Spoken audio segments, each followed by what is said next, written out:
Исәнмесез, хөрмәтле тамашачылар. Яңа гасыр каналында Кым сәгате тапшыруның чираттагы чыгарылышы. Бүген студиябызның кунагы Татарстан Фәннәр Академиясының Галимҗан Ибраһимов исемендәге Тел, әдәбият, сәнгать институты директоры, филология фәннәре докторы, профессор Ким Миннуллин. Ким әфәнде, исәнмесез? Исәнмесез. Ким әфәнде, бүгенге әңгәмәне көнүзәк темадан башлыйсы килә.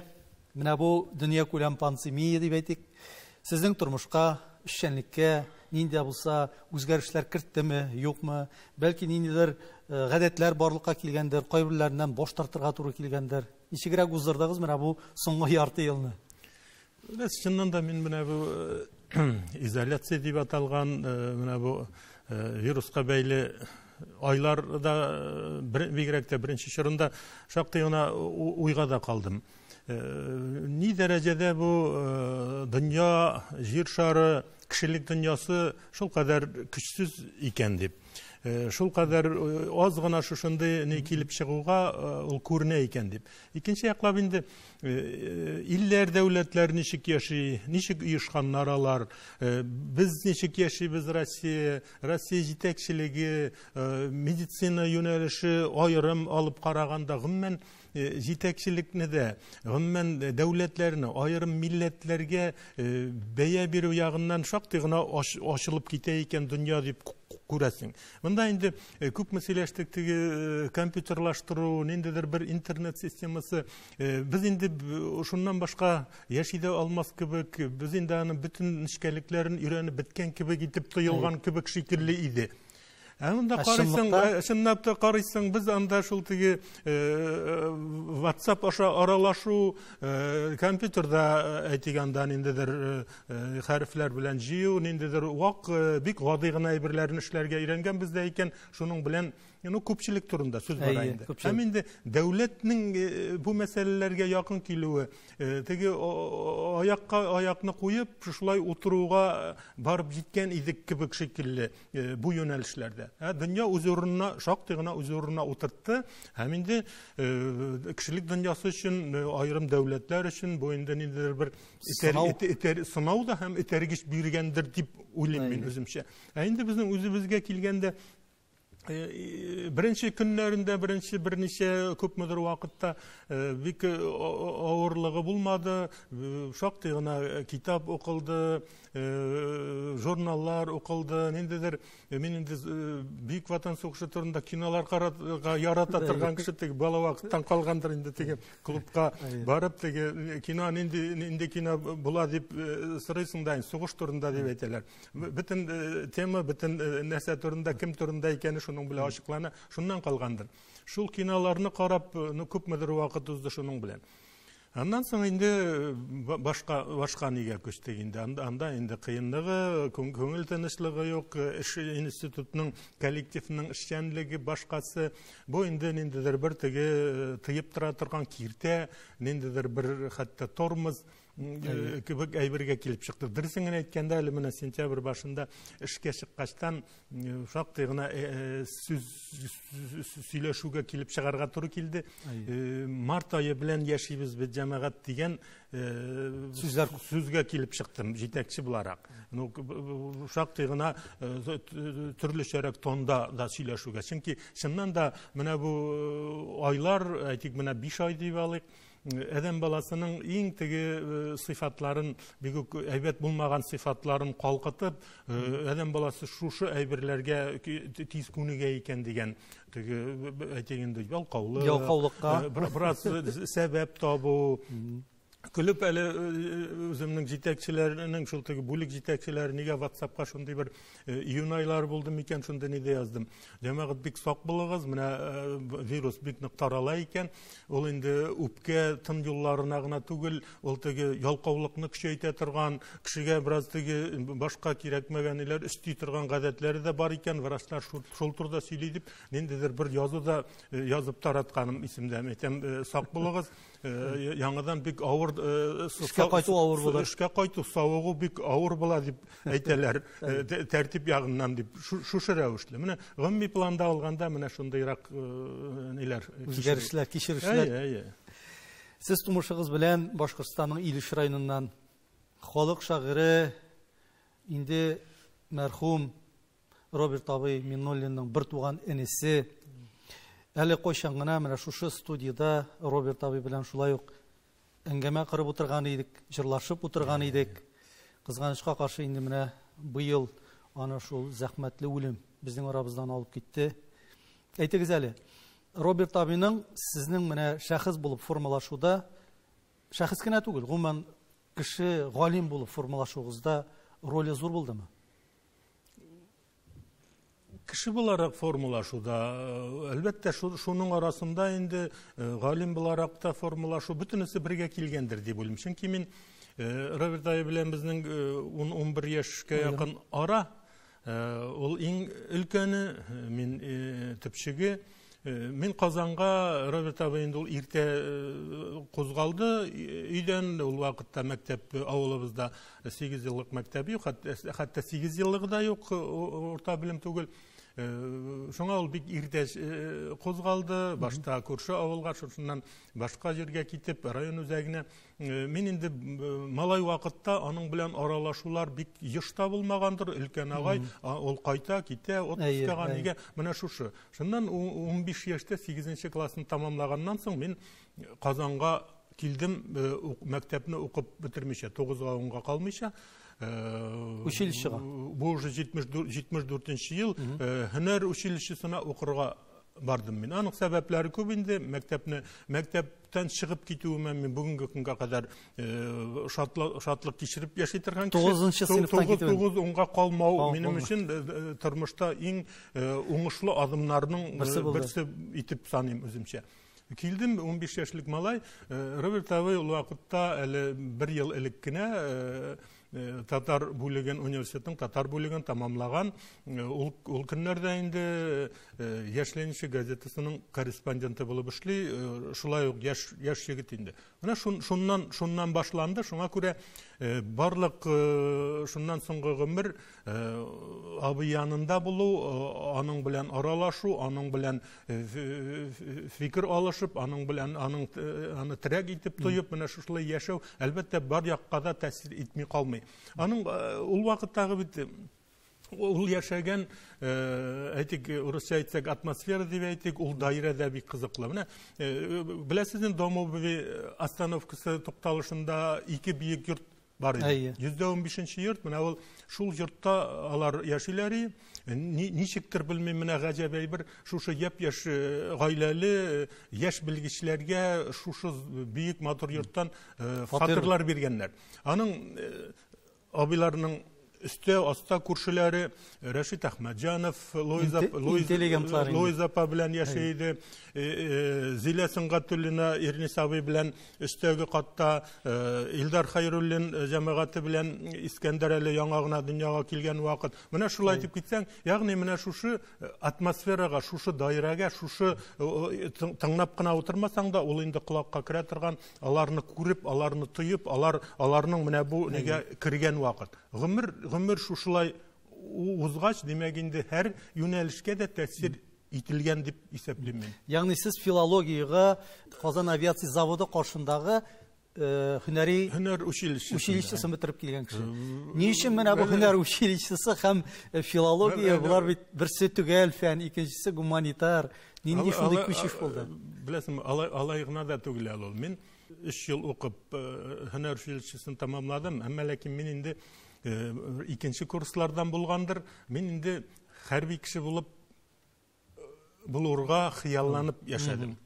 Өземне әзерләп, физик яктан да укуны менә шушылай итеп, мин уку тамамлагачтан Ленинград ул вакыттагы Ленинград янындагы Гатчина шәһәрчегенә военно-политический дип әйтәләрен, шул училищега укырга әзерләнеп яшәдем.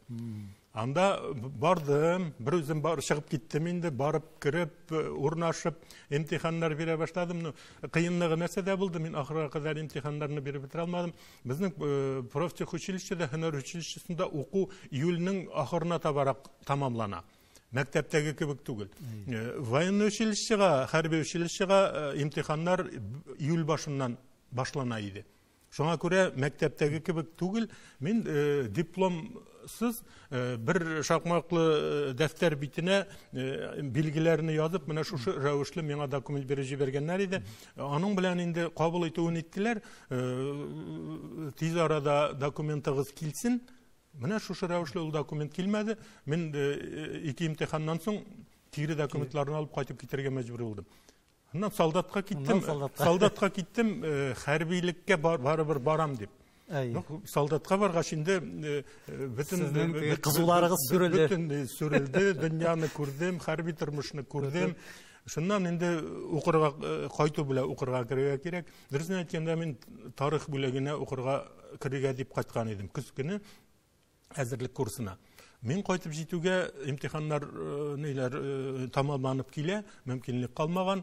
Бер җегетебез, Казан җегете, татар бүлегенә укырга кергән, укырга керүгә мин урыс бүлегенә күчәргә телим дип, урыс бүлегенә күчте. Минем күз алдында.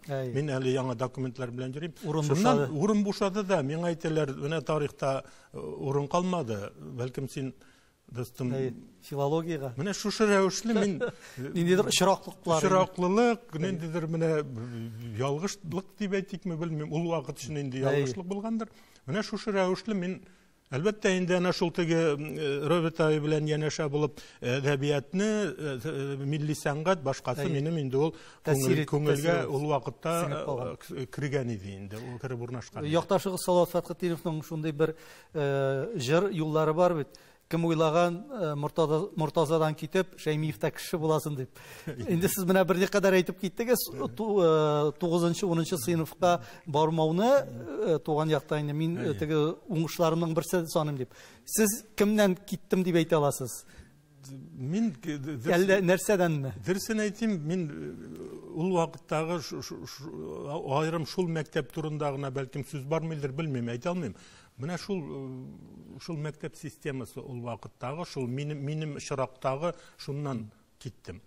Чөнки мин 3нче классны тамамлаганчы авылда яшәп авылда укыдым да, 4нче класска мине әнкәйинде безнең шул кадәр теге дөньяның теге алга барырга, дөньяга әзерлекле булуга, үзе дә Уфада берничә ел сугыш еллары алдыннан ниде детдомда тәрбияләнгән бала буларак һәр вакыт сөйли торган иде.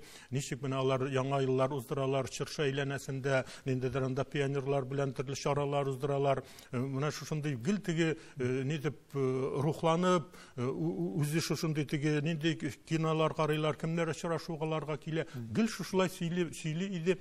Менә бу интернат, ниндидер теге җәмәгатьчелек арасындагы булу тормышка этәреп. Шуннан миңа да әйтә бу, ул вакытта инде минем 3нче абыйда Нефтекамский шәһәренә интернатка киткән иде. Анда ансайның белән бәйле. Роберт абыйны урнаштырам. Абый интектергән икән инде гел шушы мәсьәләне мине дә урнаштыр. Минем дә барып яшисем килә шушылай, каядыр нигә анда. Алып барганда абыйны инде. Тегеләр әйткәннәр, хәзер соң инде бу класстан без алмыйбыз. Менә кечкенәне кешене инде иптәш итеп алып барганда, менә бу улыгызны алалабыз, аның яшы туры килә. Сораганнар да инде, каласыңмы? Калам дип әйтте ди. Икенче абзыйны калдырып, Роберт абыйны алып кайтып киткән. Мин дә шушындый ни, әнкәй мине район үзәгенә интернатта яшәп укырга җибәрде. Чөнки 4нче класстан соң күршем авылга җәяү йөрергә кирәк, 8нче класстан соң барыбер шул ук мәктәпкә барырга кирәк. Ничә елдан соң. Ягъни сезне инде кичкенәдән теге менә төпчек бала гаиләдә, өйдә, төп нигездә калырга тиеш. Сез күмәк хуҗалыкта эшләргә тиеш, туган якта. Ягъни ниндидер сезне бар зур тормышка әзерләгәннәр, шып чыгып китәргә. Нәкъ менә шул әнкәйнең тормышка карашы, дөньяга карашы башка икенче иде. Икенче төрле булган. Ул башкача фикер йөртә иде. Шуны 8нче классны тамамлаганнан соң минем белән сөйләшүендә дә улар шулай итеп мисалга китерә иде. Мин әйттем инде, мин калмыйм нигә, әле аның ансы да бар, мин педучилищега укырга барырга дип документларны алдым. Документларны бирмиләр. Салават шәһәренә Башкортстандагы мен педучилищега анда әнкәйтә анда ди ирҗегетләрендә әйбәтрәк алалардыр барып карашында ди укырсың яңадан инде мәктәп ни ул үзенчә юнәлешне тагын ачыклый инде әкрен генә шушы нигә мен документларны башка юлы калмагач документларны алырга бер ысул булыр дидем дә документларны алып киттем укырга кире алмадым кайттым да хәзер инде төшенкелекне күрә бит ки нишләргә менә берәр һөнәр училищесына укырга керсәң аннан соң дөнья кернәп менә бит Юрий Гагарин ди башта дип һөнәр училищесын тамамлаган ди аннан соң менә хәрби училищега нигә миңа шушындый мисаллар китерә мине шушындый нигә җайга китерә шушылай итеп килеп кердем мин токырлыкка укырга кердем Казанга килеп сезнең исемегез менә тормышта бик сирәк очрый торган яңгырый торган исемнәрдән дип әйтергә кирәк, шундый интернациональ исем. Гомумән менә безнең татар халкыннан да шундый интернациональ халык милләт бар микән? Менә безнең халык нинди генә милләтләр исемен йөртми, шулай бит. Ул немец исемнәрдә француз, инглиз, гарәп, фарсы, грек һәм тагын әллә кемнәр. Менә сез үзегез ничек уйлыйсыз? Үзегезнең исем турында. Кайдан килеп чыкты микән ул? Һәм сезгә ошыймы ул? Беләсезме, бу исемнәр мәсьәләсендә менә мин инде ничә ел хәзер институтта җитәкче булып эшләп, шул кадәр минем авырткан җирләрнең һәм инде тормышка әлегә кадәр ашырылмаган бер мәсьәләнең юнәлешләренең берсе бу. Менә мин ничә ел инде, ничә тапкыр шушы теманы белгечләргә биреп, аңлатып, сөйләшеп, үземнең күз аллауларымны аңлатып та, ачып та карыйм. Әлегә кадәр эшләтә алганым юк. Менә сез әйткән мәсьәләләрнең фәнни яктан да ачырга. Ни өчен татар,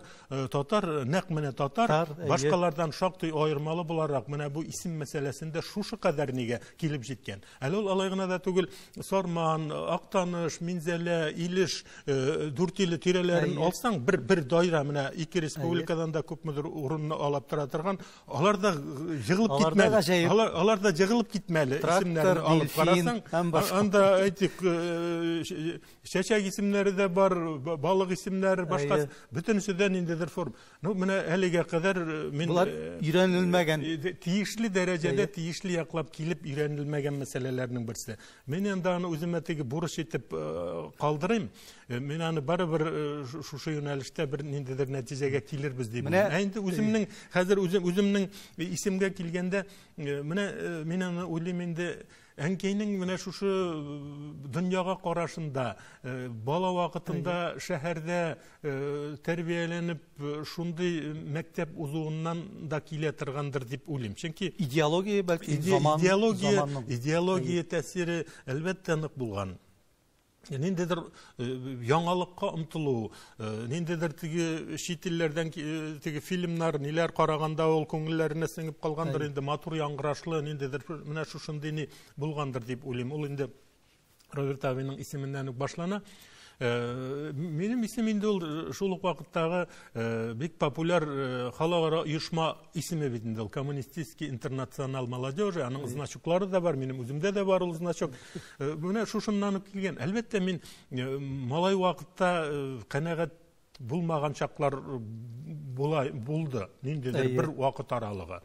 Әлбәттә бит инде теге үзеңнең иптәшләр тирәсендә анда исемнәр булмагач, минем дөресен әйткәндә үземнең исемне кешеләрне очратканым юк. Ишеткәнем бар, очратып аралашканым юк.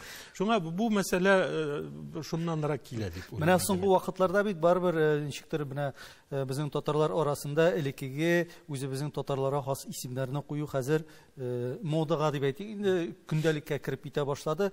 Менә бу безнең үзебезнең асылыбызга кайту дип аңларга кирәкме менә?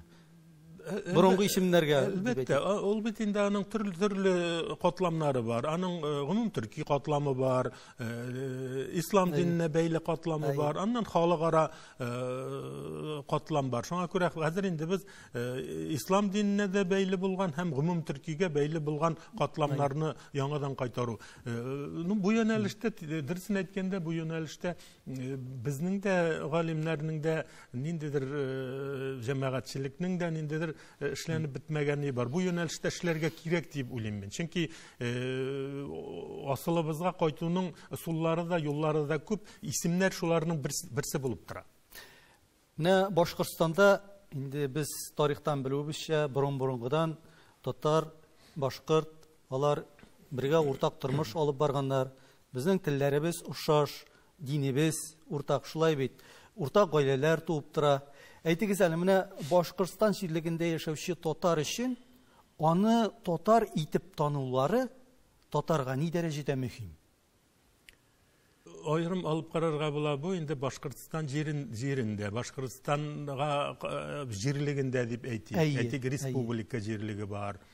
Мәсьәлә шактый катлаулы, монда мин ни яклап әйтәм. Менә без бит инде аның теге тамырына, тарихына барып карасак, безнең милләттәшләребез инкыйлабка кадәрге чорда үзен территориаль яклап берничек тә айырмаган. Ул кайда яшәгән, ул татар җире, үзенең шәһәрләре, әлбәттә инде рус дәүләтенә кушып алга таба тарихында ул башка милләтләр белән кушыла. Әмма ләкин Уфа булдымы ул, Чиләбе булдымы ул, яңадан инде 18нче гасырда орталарына таба төзелгән Оренбург ягымы, башка бик күп шәһәрләрдә без үзебезнең җирдә, үзебезнең даирә, үзебезнең шушы яшәеш итеп гомер кичергәнбез. Без аны берничек тә айырмаганбыз. Шуңа күрә инде алга таба Башкортстанга, башка ниләргә, республикалар белән чикләп бүлгәннән соң,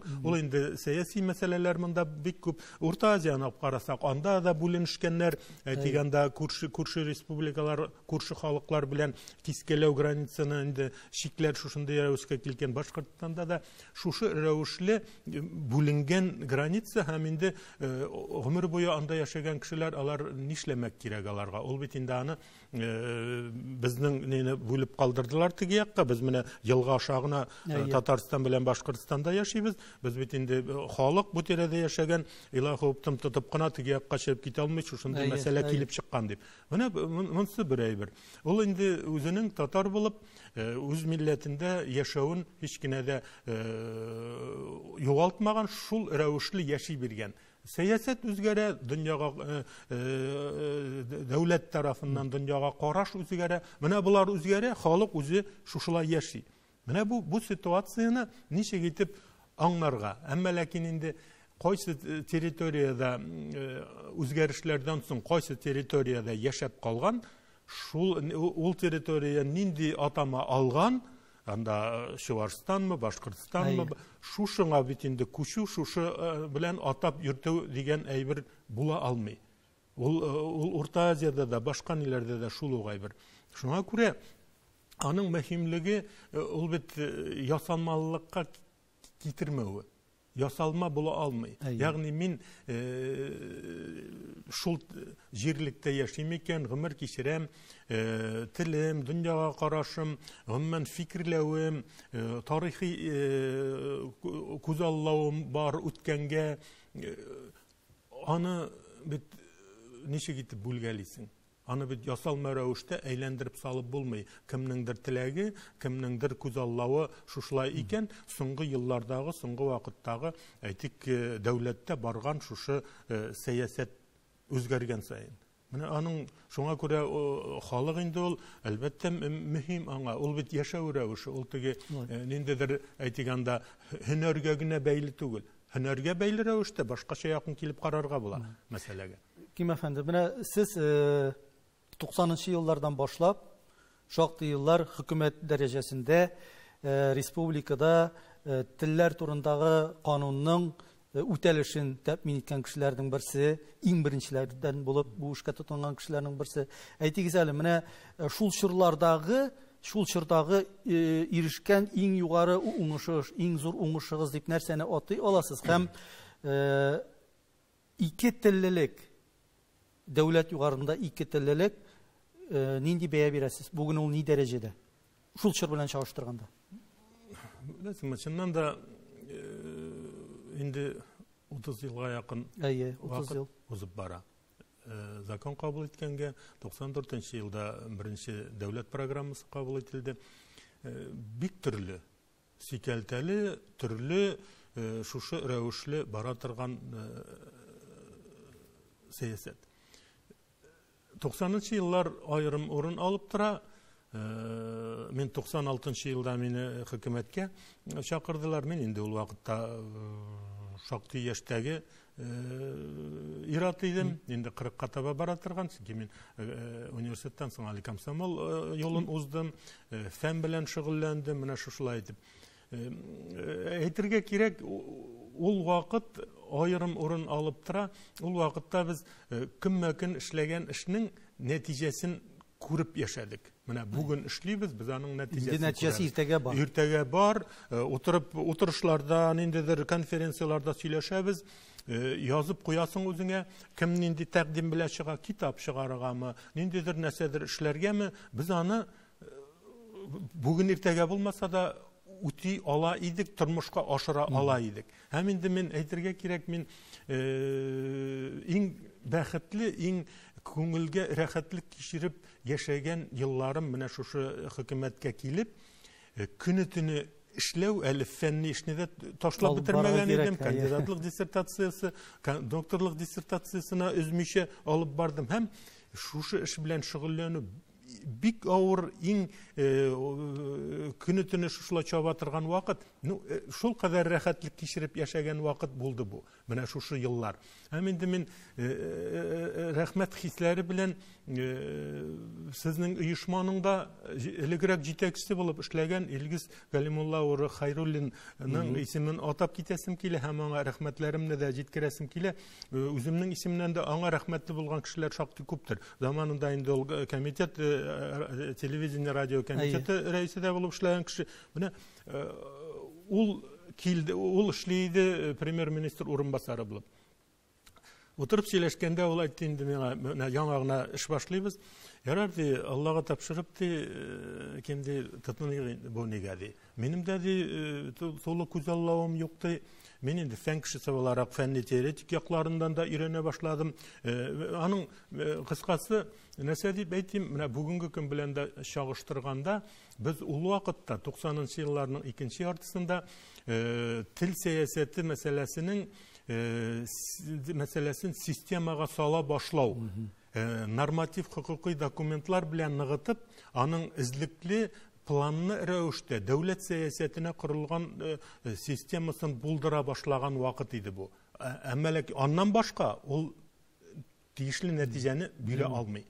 Менә 2000-нче еллар башына кадәр ул шушы рәвешле барды. Менә бүгенге көндә алып карасак, бүген мен әйтә алам, менә ул вакыттагы документларның шактый өлеше гамәлдән чыгарылды, һәм башка. Шуңа күрә бүгенге белән чагыштырабыз икән, бүгендә минем аңлавымча, минем фикерем бу, менә шушының системаны булдыра алмау иң зур хаталарның берсе. Бүгендә шулай булып тора.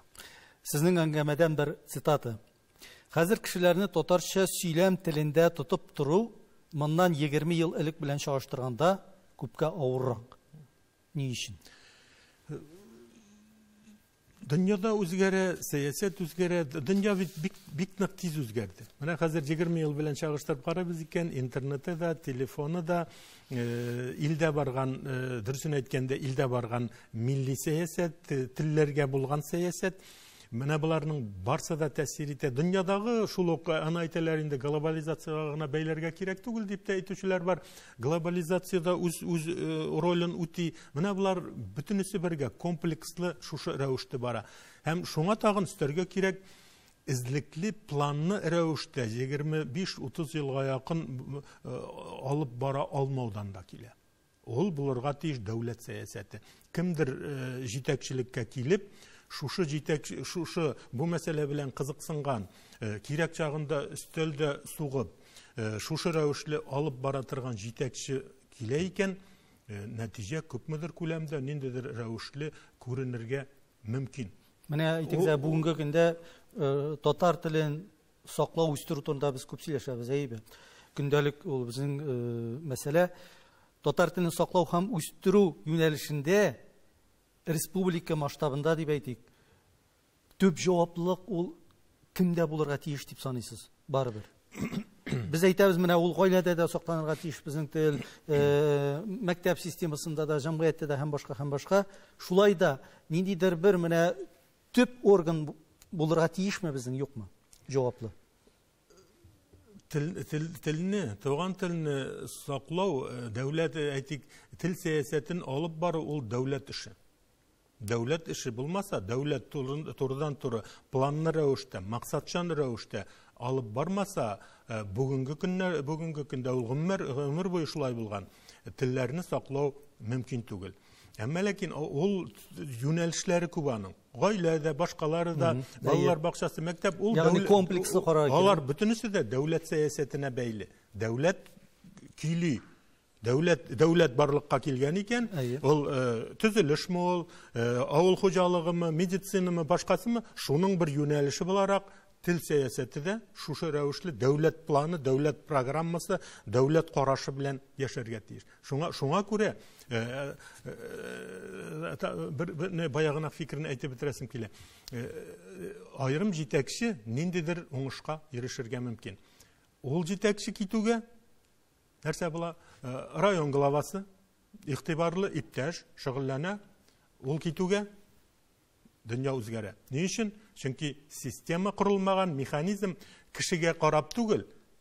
Дөньядагы цивилизацион шушындый теге илләрдә барган кебек, президентлар алышына тора, кем генә ничә тапкыр гына алышынмасын, дәүләт, җәмгыять үзенең законнары буенча, үзенең системаны эшләп торырга тиеш. Тел сәясәтендә дә шушы мәсьәлә эшләргә тиеш. Аның булырга тиеш законны ныгыта торган аерым хукукый норматив документлар, һәр юнәлеш буенча, элмә такталар буенча мәсьәлә бармы? Элмә такталар буенча булырга тиеш хөкүмәтнең карары, ул карарны үтәүнең механизмы, ул карарны үтәмәгән өчен нәрсә?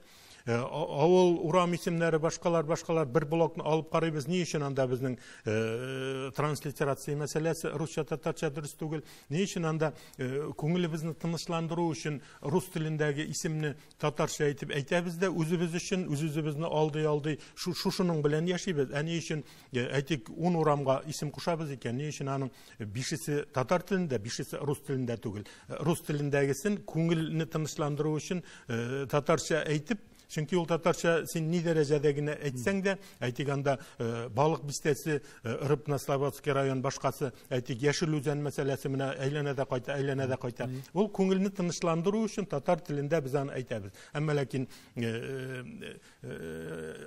нидә? Скорый помощьта, почтада, башка органнарда, милиция, башкасы полиция, булар берсе дә татар телендәге адрес буенча bir документта да, bir каяда теркәлмәгән. Димәк, бу күңелебезне тынычландыру өчен генә татар телендә әйт. Менә моның булырга тиеш үзенең норматив хукукый документы. Кем генә җитәкчелеккә килсә дә, шушы документ эшләргә тиеш. Тагын бер цитатыгызны китерәм. Бу сезнең тарафтан 3 ел элек әйтелгән. Республика югарылыгындагы 20-30 кеше 2 дәүләт телендә белергә тиеш.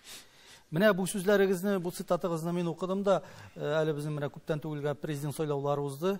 Анда кандидатлар арасында Рөстәм Нургалиевичтан калганнары, дөресен әйткәндә, 1-2 җөмлә, 1-2 кәлимә сүз дә татарча белгән кешеләр түгел иде. Бу нәрсә бу? Алар бит менә президент постына баралар. Бу инде аерым алганда Россия шартларында тел мәсьәләсе дәүләт тарафыннан, дәүләт дәрәҗәсендә бик күп эшләнеп бетмәгән мәсьәләләрнең бик күп икәнен күрсәтә. Әлегә кадәр бит инде без дөресен әйткәндә сезнең белән шанып яшәдек. Президент буласын килсә, Разис Мәгъишне чыгышларын игътибар итсәгез, ул 2 чыгышының берсендә әйтә. Президент буласыгыз килсә, менә 2 телне дә белегез. Президент булуның бер юлы шушындый дигән. Шарты. Менә хәзер килеп чыкты, ныклабрак игътибар биреп карый башлагачтан, андый шарт закон тарафыннан тәгаенләнмәгән булып чыга. Ягъни хукукый, норматив хукукый документлар тиешле дәрәҗәдә эшләнмәгән, менә система салынмауны күрсәтә торган әйберләрнең берсе.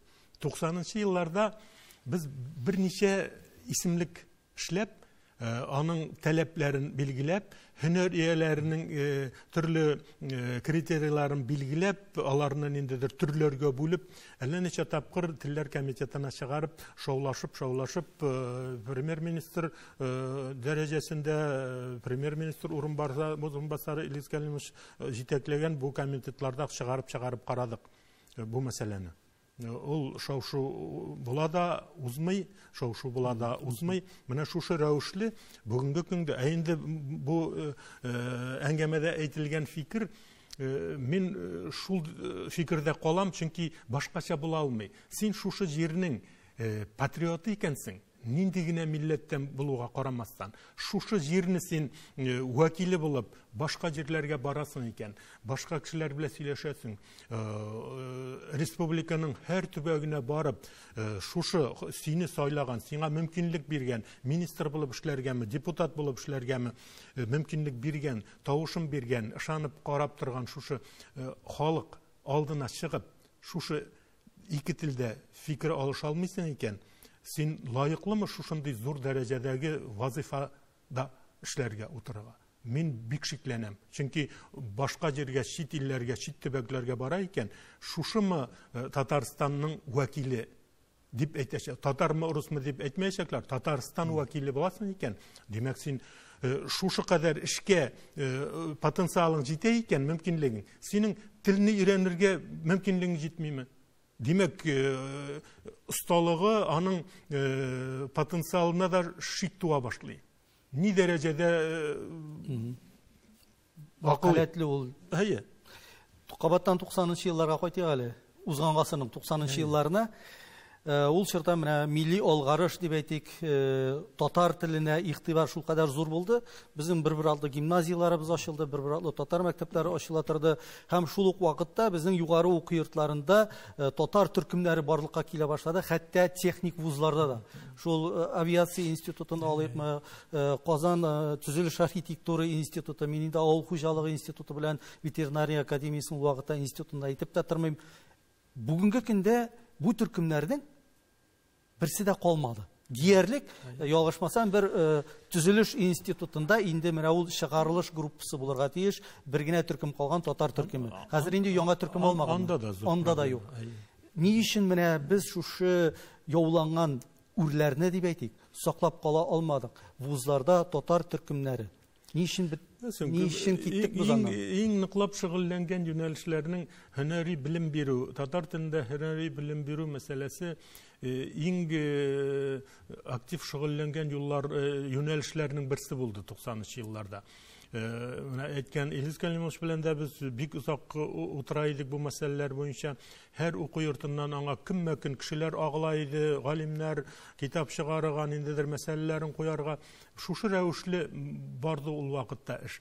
Һәм инде әйтергә кирәк, әле менә күптән түгел генә арабыздан киткән минем дә якын дустым, фикердәшем, өлкән агам, тормыштагы Мәдәрис Валиев, нәшрият директоры буларак, излекле рәвештә, планлы рәвештә бик күп эшләр башкарылды. Менә бу мәктәпләрдә, уку йортларында без һәр берсендә булып чыгып, ректорлар белән, башка җитәкчеләр белән эшне чын мәгънәсендә ниндидер дәрәҗәгә күтәрә алган идек. Әмма ләкин ул чор өчен генә бер адым иде, чөнки хукукы яклап алып караганда Россиянең законнарында югары белем бирү законнарын алып карасаң, анда нигезе юк, тиешле дәрәҗәдә таянырлык хукукый ягы юк иде ул вакытта да. Ягъни бу аерым менә шундый милләтпәрвәр галимнәрнең инициативасы белән генә эшләнгән эш булып чыга. Республикада туган менә шушы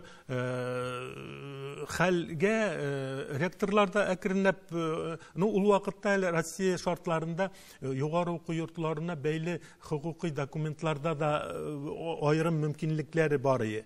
Әкренләп ул үзгәрде. Шуңа күрә ул мәсьәлә әкренләп сүнүгә барды, уку йортларының җитәкчелегенә дә ул кирәк әйбер түгел. Россия шартларында, аннан тагын бер мәсьәлә бар. Россиядә без үзебез генә идек бит. Bir gine республикада да безнең дәрәҗәдә әлеге мәсьәләнең түгел, тел сәясәтенә бәйле булган бик күп мәсьәләләр Татарстаннан башка bir генә республикада да бу дәрәҗәдә куелмады. Шуңа күрә Мәскәү белән эш иткәндә бу бик федераль юнәлештә эшләүчеләргә бик уңайлы иде. Бары тик бер Татарстан белән генә эш алып бару аларның каршы нигез әзерләү. Инде кайтык мәктәп системасына. 90-нчы еллардан 2017 елга. Мәктәпләрдә Россия масштабында ана телен укыту ихтыярыга калдыру. Бу ушакның башлангычы инде, әлбәттә без беләбез, бу Татарстан безнең республика җирлегеннән купты. Минем соравым шундый. Урыс телле ата-аналарның Мәскәү адресына язган дәгъвалары, зар интизарлары сәбәпче булдымы менә бу үзгәрешләргә? Әллә инде без үзебез мәгариф системасында, татар телен укыту системасында нинди дә булса хаталар җибәрдекме? Әллә даякны катырак бөгеп аттыкмы без? Барсы бергә. Мин тәҗрибәмнән чыгып кына әйтә алам, 96 елдан бирле менә бу системада эшләгәч, турыдан туры бу мәсьәләгә җавап бирә торган кеше булмасам да, мәгариф министрлыгы бар. Әмма ләкин мин бу мәсьәлә белән таныш идем.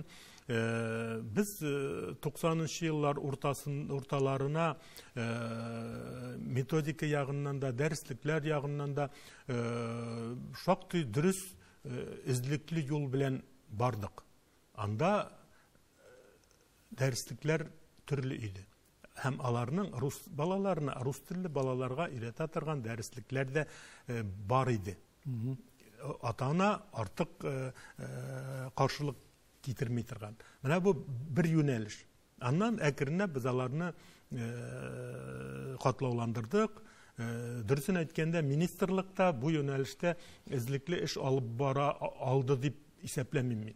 Hem bugün көрәбез катлаулыкларны хәзерендә без нинди югалтулар аша, нинди үстәмә катлаулыклар аша яңадан төзәтергә тиешбез. Инде ата-аналарның бу мәсьәләләрне күтәрүе бер яклап шушы методикага, дәреслекләргә мин барлык укытучыларда, барлык дәреслекләрдә шушы хәлдә дип әйтмим. Әмма ләкин бар монда да төзәтәсе үз вакытында төзәтергә кирәк булган мәсьәләләр бар иде.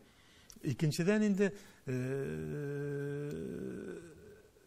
Россияда Татарстандағы тил сәясәтенә карата әледән әле күтәрелеп торган Латин мәсьәләсе булсын ул, ниндидер судлашулар, ике теллеккә бәйле әкренләп җәмәгатьчелекне бигрәк тә укытасы килмәгән, ниндидер сәбәп эзләгән ата-аналарга, төрле милләт ата-аналарына сәбәп тагын да көчәя төште. Ягъни менә карасак, аның юнәлниләре,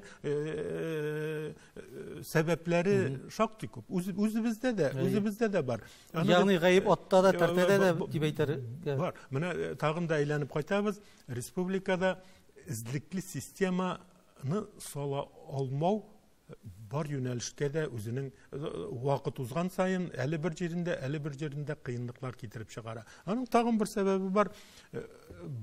Безнең үзебезгә, әйтик, интеллигенцияга, олы җирләрдә эшләгән кешеләргә, төрле җирләрдә эшләгән кешеләргә ни дәрәҗәдә кирәк икән, кирәк булды татар теле дигән әйбер дә бар. Аны яшерен батырын түгел бит, ул шулай. Без менә теге хәрби эшчеләрдә әйтәләр, русча әйткәндә инде, делай как я.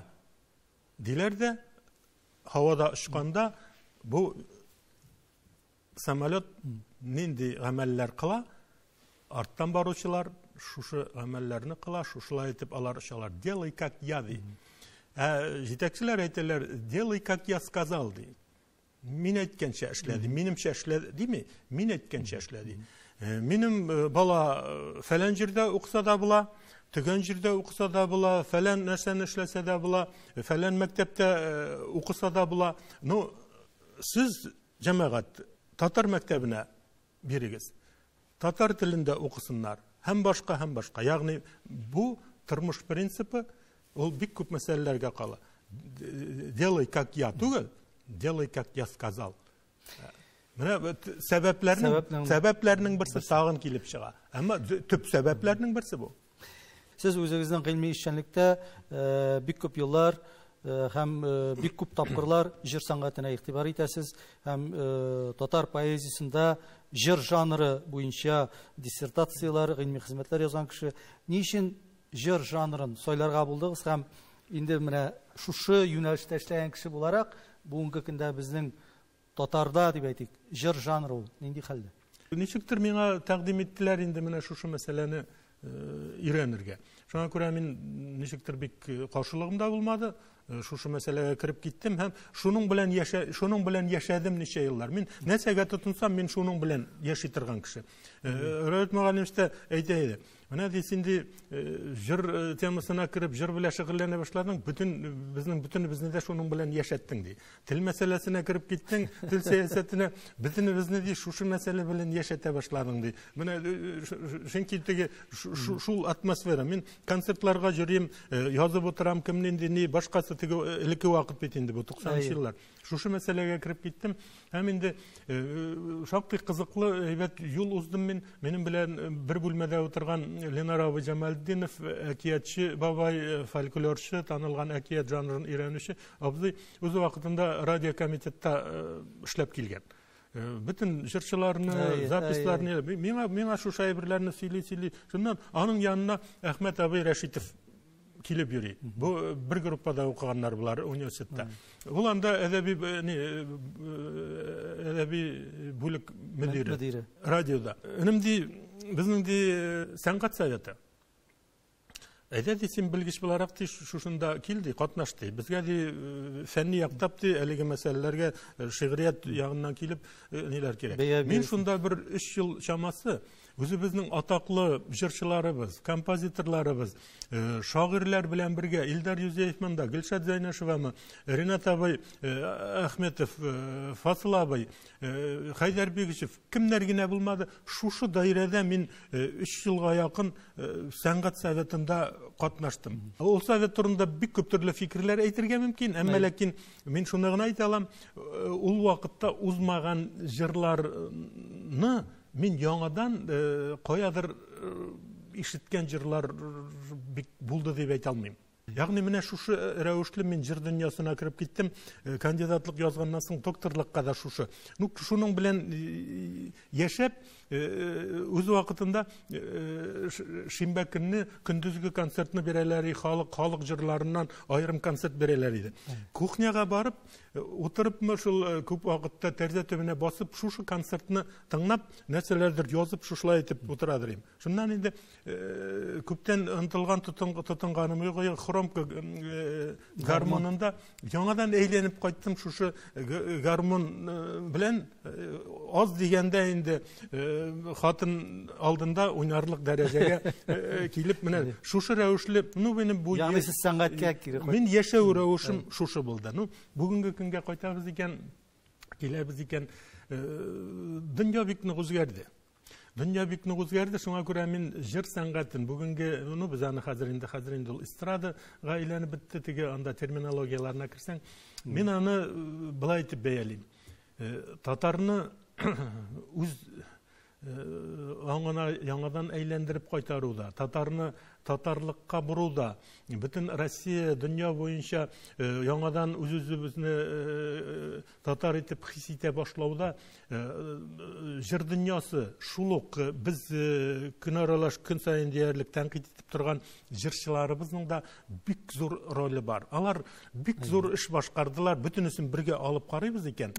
Бик зур эш башкарылды. Шуңа күрә монсы бер мәсьәлә. Ул зур ярдәм дә булды һәм инде дөньяда алар башкарган эшне аны беркем дә башкара алмас иде. Икенче яклап, әлбәттә инде дөнья үзгәрде, радио телевидениедагы сәнгать советы белән чикләнүш юк, хәтта китапны да, җыр китабымы башкасын теләсә кем бастыра ала, теләсә кем радиога, интернетка куя ала. Менә бу мәсьәләләр килеп чыккан икән.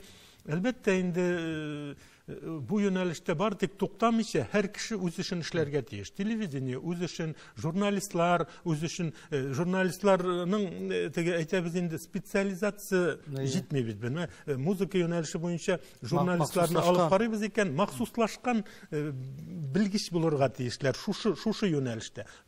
Şular barlykka kile eken, ol wagtda indi jyrçylarga da, jyr awtorlaryna da ikinçirek türlü ýakyn kilirler idi. Alarny kurseler, tügel etip fikirler beýe berseler, bugünkü günde biz mene kızgançyga garşy nindedir jürilarda otura, nindedir anda engemege çyga, telewizniýaga jyrçylarybız çyga da, şundan men bir wagt aýtgan indi. Telewizniýada aşarga pişirүү ninde nege aşarga pişirige aşsu programmasyna çygalar jyrçylarybız. Metem goý birleri şu kadar aýbat etip motor etip süýleýler şu aşarga pişirүүgü. Metem jyr ülkesinde de şuşulay süýleşseydi bu özüniň fikirlerini jitkire alsa jyr ülkesinde de dip. Ýagny bu meselelerge kadrlar äzirlewde de muzika ýazyw şiýriyat ýönelişinde de her biribizniň tiýişli derejede işlewi kirek. Bizniň äli alga taba işleşişlerimiz bik köp. Şoňa jyr sangatyny any bulaýgyna beýe berip dürüst bolmasy. İşlerimizde, söyleşesi sözlerimizde gelecekte köp bulsun, hem köp bolar diýip üşenam. İştelikli engeme için sizge bik zor rahmat Kim efendi, sizge işenlik, sağlık dilep kalabız hem ijady ýoňuşlar. Rahmat sizge. Rahmat.